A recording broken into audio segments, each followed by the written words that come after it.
Hey folks, Blunt Buddy here. Remember that wild ride with Creepy Blonde last time? Well, buckle up, because it's about to get wilder than a Florida man on bath salts. So, there I was, playing chauffeur to the Creepy Blonde at the DMV. You know, that magical place where dreams go to die and souls get sucked out through paperwork? Yeah, that one. We're there to get her car fitted with a breathalyzer, because nothing says, I've got my life together, like having to blow into a tube to start your car. Am I right? The DMV clerk looks at us like we're the before picture in a Just Say No campaign. I'm telling you, if judgment were a person, it'd be wearing that clerk's name tag. Creepy Blonde's trying to charm her way through, batting her eyelashes like she's sending Morse code. Meanwhile, I'm just praying we don't run into anyone I know. Last thing I need is my grandma finding out I'm hanging with the town's favorite DUI enthusiast. Fast forward, and we're at the doctor's office. Creepy Blonde's decided it's time to kick the habit. Doc prescribes her Suboxone, which is like methadone's cooler, less street cred cousin. I'm sitting there thinking, great, now she'll be addicted to not being addicted. It's like Inception, but with pharmaceuticals. Now, here's where it gets really interesting. 3 months go by, and guess what? Creepy Blonde's got a bun in the oven, and not the kind you get from a bakery, if you catch my drift. That's right. I'm gonna be a daddy, me, Blunt Buddy, responsible for another human life. The universe has a sick sense of humor, I tell ya. So, what do we do to celebrate this miracle of life? We take a trip to Florida with my mom and stepdad, because nothing says we're ready for parenthood, like hanging out with your parents in the Sunshine State. Picture this. My mom's trying to baby-proof the beach. My stepdad's giving me the talk 20 years too late. Creepy Blondes chugging Shirley Temples like they're going out of style. And I'm just standing there, wondering if I can trade my life for a Netflix series.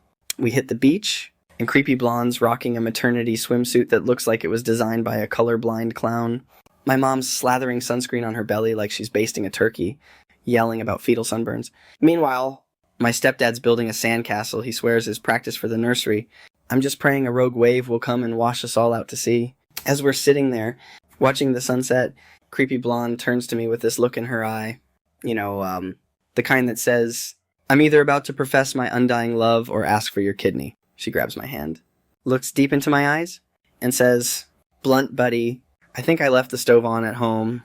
And that, ladies and gentlemen, is when I realized my life had become a sitcom. Stay tuned for the next episode, where we'll probably end up adopting a 3-legged alligator or something. Good night, and remember, always use protection, and maybe a breathalyzer.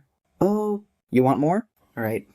Buckle up, buttercups, because this roller coaster ain't over yet. So there we are, back from Florida, with more baggage than just our suitcases. Creepy Blonde's got a tan so uneven, she looks like a half-baked cookie. My mom sent us home with enough baby books to build a fort, and my stepdad's given me his old World's Okayest Dad mug. Real vote of confidence there. Pops.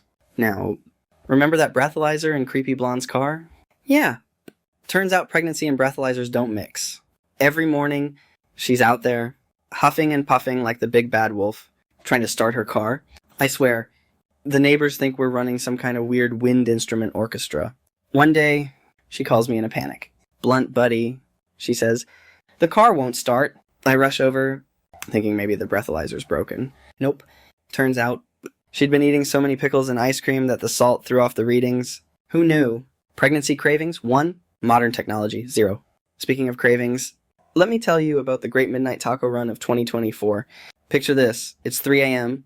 I'm in my SpongeBob pajamas, driving to every taco joint in town. Why? Because Creepy Blonde needs a taco. Not just any taco. A fish taco with peanut butter and jelly beans. I'm telling the drive-thru guy our order, and he's looking at me like I'm speaking in tongues. I had to bribe him with an extra 20 just to make this monstrosity. The things we do for love, or whatever this is.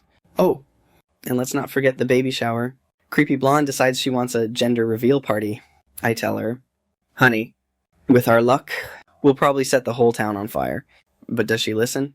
No. So there we are, in the backyard, surrounded by our motley crew of friends and family. She's got this big black balloon filled with either pink or blue confetti. I'm supposed to pop it with a dart.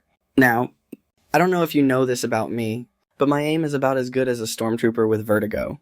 I take the dart, I aim, I throw, and I hit Uncle Bob right in the keister. Poor guy yelps like a stepped-on chihuahua and falls face first into the cake. The balloon? Untouched. Creepy Blonde is laughing so hard she pees a little, which sets off a chain reaction of her crying because she peed, then laughing because she's crying, then crying because she's laughing. It's like an emotional Rube Goldberg machine. Finally, her water breaks. Right there in the backyard.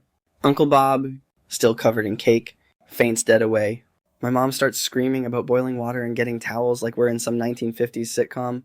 And me? I'm just standing there, dart in hand, wondering if it's too late to make a run for it. But you know what?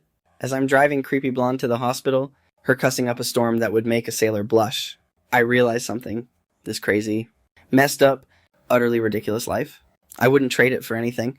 Well, maybe for a lifetime supply of tacos, but that's it. So here we are, about to bring a new life into this world. God help us all. Tune in next time to find out if I faint in the delivery room, if Creepy Blonde names the baby after her favorite drink, or if we accidentally bring home the wrong kid. With us, anything's possible. Good night, folks, and remember, always keep your breathalyzer charged and your sense of humor handy. You never know when you might need either.